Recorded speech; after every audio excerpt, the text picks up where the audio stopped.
예, 반갑습니다. 임채문 세무사입니다. 유튜브를 보니까 상속증여 절세 대책에 대해서, 절세 사례에 대해서는 굉장히 많이 나오더라고요. 그런데 그 상속증여세 실패 사례에 대해서는 없어서 이 시간은 제가 생각하는 상속증여세 실패 사례, 첫 번째 실패 사례가 뭔지 그 부분을 가지고 한번 나눠보도록 하겠습니다.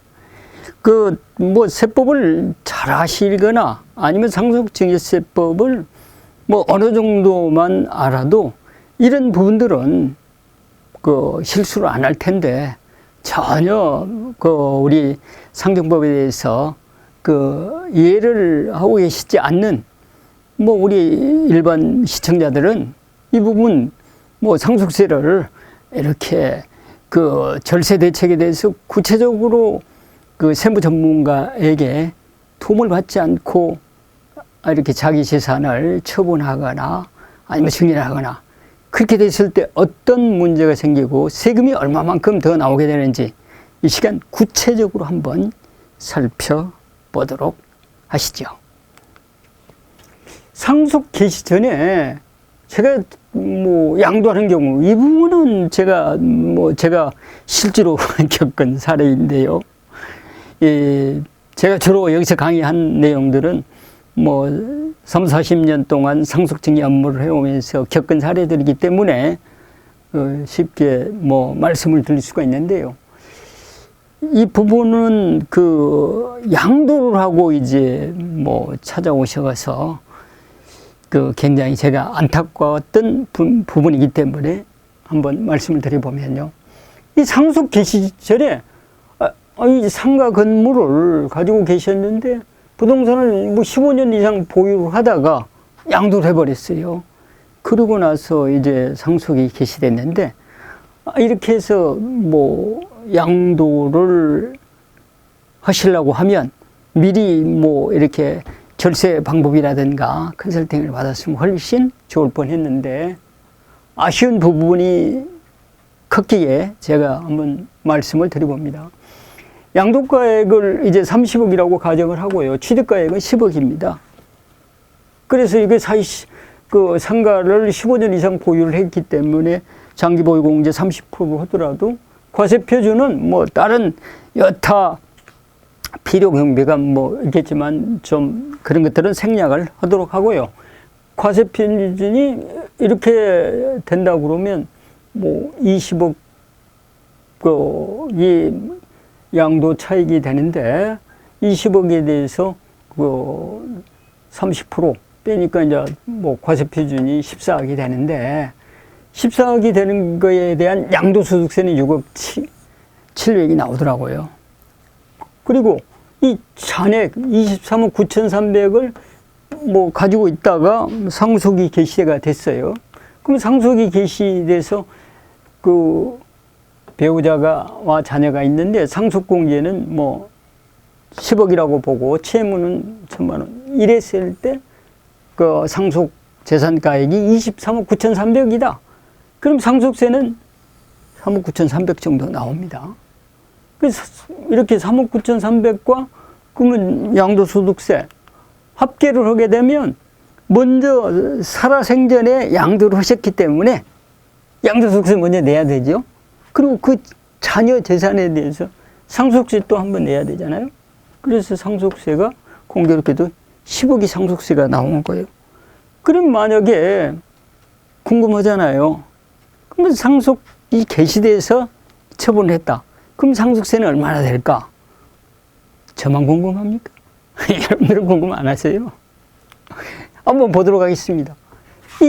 30억을 평가 기간 이내에 상속세 평가 기간이라고 하면 상속 개시 후 이게 상속 개시 전후 6개월 내를 평가 기간이라고 그러죠. 그 안에 이제 그럼 상속이 개시 후 그러니까 상속 개시 후 실제로는 상속 개시가 이때 상속 개시가 됐다면 전 6월 후 6월 이때가 이제 평가 기간인데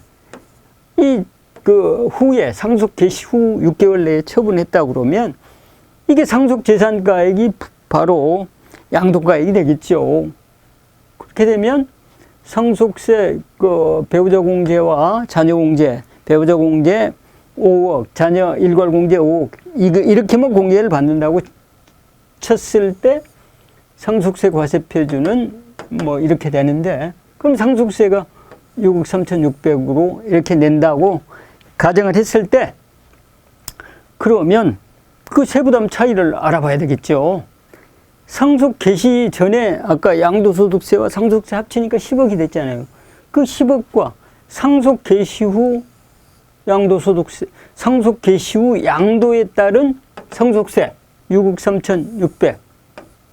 그럼 세금 차이가 3억 6,400이나 뭐 이 세금을 국가에 더 냈지 않아요?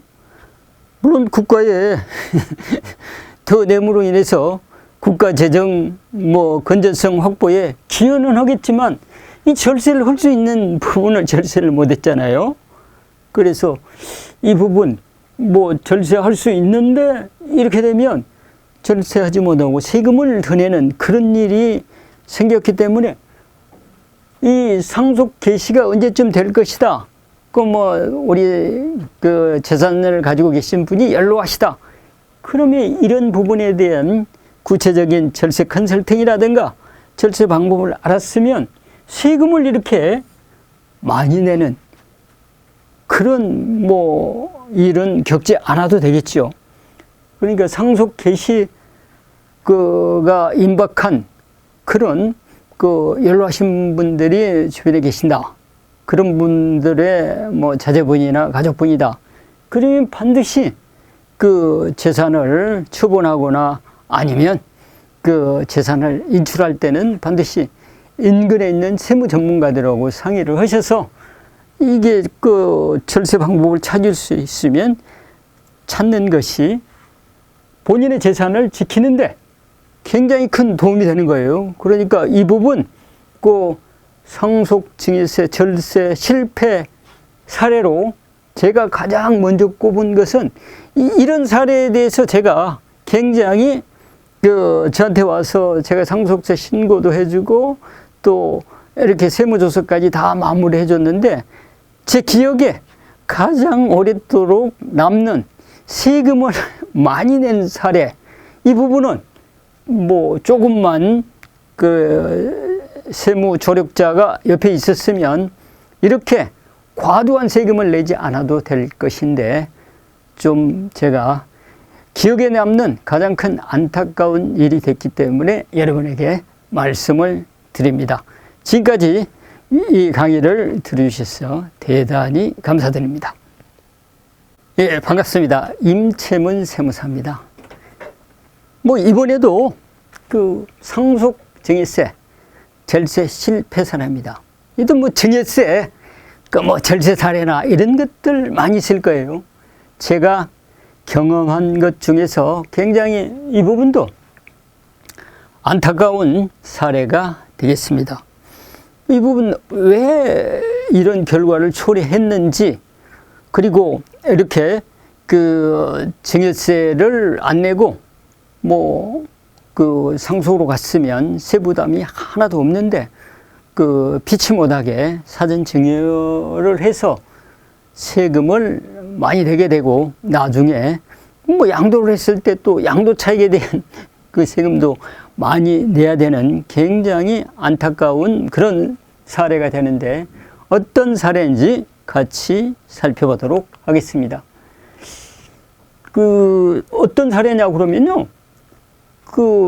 재산이 평가를 해보니까 4억 5천밖에 안 됐어요. 그러니까 피상속인의 자녀가 있었으니까 사전 증여를 하게 되면 10년 내에 증여받은 사실이 없기 때문에 5천만 원 공제를 한다고 해서 이게 이제 세금이 7천만 원 증여세를 부담을 했어요. 주택을 이렇게 단독주택을 증여를 해서. 근데 상속으로 만약에 갔다 그러면 자녀만 있기 때문에 5억 원은 공제되기 때문에 상속세 부담이 하나도 없는데 증여를 상속 개시 전에 증여를 해가지고 이렇게 그 증여세를 많이 내는 그런 특수한 사례가 되는데, 실제로 이제 우리 상속세 과세가 되지 않으면서 이런 사례는 굉장히 많습니다. 실무를 제가 이렇게 겪어보면. 그러니까 이런 분들은 또 주변에 세무사들에게 상담을 하거나 아니면 그 세무서에 가서 상담을 하더라도 이 상속세와 증여세 그 부담 비교는 그냥 한눈으로 이렇게 비교가 될 텐데, 이렇게 세금 부담을 많이 하는 그런 안타까운 일을 겪은 사례가 있어서 말씀을 드리는데요. 이렇게 이제 그 상속 개시되기 전에, 물론 사망이 실현 사망이 되기 전에 그 증여를 하면, 사망 전에 증여를 해버리면 증여재산 공제밖에 못 해주죠. 그렇지만 이 사망을 통해서 그 상속 등기를 하게 되면 최소한 자녀가 있다고 그러면 5억까지는 공제가 되잖아요. 기초공제하고 인적공제 두 개 중에 큰 금액하고 일괄공제 해서 5억까지는 되는데, 이런 그 상속공제가 있다는 것을 모르고 그냥 이렇게 해버리면 이 증여재산 공제 통해서 그 5천만 원만 빼고 상속세를 많이 내게 되는데, 이렇게 이런 사례가 생길 것 같으면 어떻게 하면 되냐고 그러면, 이제 증여를 하지 말고, 물론 증여를 하고 싶어서 했겠어요. 피치 못하니까 이제 상속 개시되기 전에 증여를 했겠죠. 여기에 대한 구체적으로 이렇게 상속 개시절에 증여를 하는 사례는, 실은 첫째로는 이제 그 집이 큰딸 집이에요. 큰딸이 어머니 명의로 해놓은 거예요. 근데 상속이 개시가 되면 외국에 사는 아들도 있고 국내에 사는 아들도 있고 그러는데, 그러면 협의분할을 통해서 자기 명의로 이 가져오기가 굉장히 번거롭스러운 일이 생길 것 같으니까 그냥 증여를 덮어놓고 해버린 거예요. 이럴 때는 증여를 하지 말고 그 유언을 통해서 시간적 여유가 있으면 자필증서에 의한 유언을 하든지 공정증서에 의한 유언을 하든지, 유언을 통해서 상속을 통하여 그 이전이 되도록, 그렇게 되면 간단히 해결될 문제인데, 아마 유언을 통해서 본인 앞으로 하려고 그러는 그런 내용을 몰랐다고 그러더라고요. 그러니까 유언장은 또 자필증서에 의한 유언은 나중에 그 법원에 가서 자필증서 정확성 여부에 대한 검증을 해야 되잖아요. 그러니까 검증의 절차도 복잡스럽고 법원에 청구하거나 검사를 맡는다는 것이 일반인으로서는 굉장히 부담스러운 일이잖아요. 그러니까 이럴 때는 공정증서에 의한 유언을 하게 되면 되는데, 공정증서에 의한 유언을 하려고 그러면 본인이 의식이 있어야 돼요. 재산 소유자가. 의식이 있고 또 증인을 두 사람 데리고 가서 이렇게 내가 가지고 있는 이 단독주택을 큰딸 누구에게 주겠다, 이런 것을 말로 하면 그 공정인이 그걸 그대로 기술해서 쓰고 증인들 날인해서 도장을 찍고 이렇게 하는 공정증서를 했으면 이게 상속세도 안 나오고 증여를 할 필요도 없는데, 이렇게 큰 세금을 내게 돼서 굉장히 안타까웠고요. 이때 이렇게 되면 또 뭐가 문제냐 그러면, 이 증여를 받고 5년 이내에 양도를 하잖아요. 그럼 이 취득가액이 증여적 취득가액이 되는 거예요, 이게. 그러니까 이게 그 양도일부터 소급해서 5년 이내에 배우자나 직계 존비속으로부터 증여받은 경우에는, 이게 증여세도 많이 냈죠. 또 상속세, 상속으로는 생각할 필요도 없이 세금 안 내도 되는데 증여세를 많이 내고, 양도를 하게 되면 취득가액도 증여자의 취득가액이 되기 때문에, 이때는 또 양도소득세도 많이 내게 돼요. 이게 이렇게 되면. 그러니까 뭐 이렇게 직계 존비속이나 배우자로부터 증여받고 5년 이내에 처분을 한다. 그러면 양도소득세하고 증여세 뭐 아마 더블로 아마 더블 뭐 여기 상속세 한 푼도 안 내야 되는데 7천만 원 냈죠. 또 취득가액을 증여자의 취득가액이 되니까 양도소득세 훨씬 많이 내게 되잖아요. 이런 사례는 굉장히 세부담을 많이 하게 되는 절세 실패 사례가 되니까 이런 사례나 그러니까 재산을 소액 재산을 가지고 계시더라도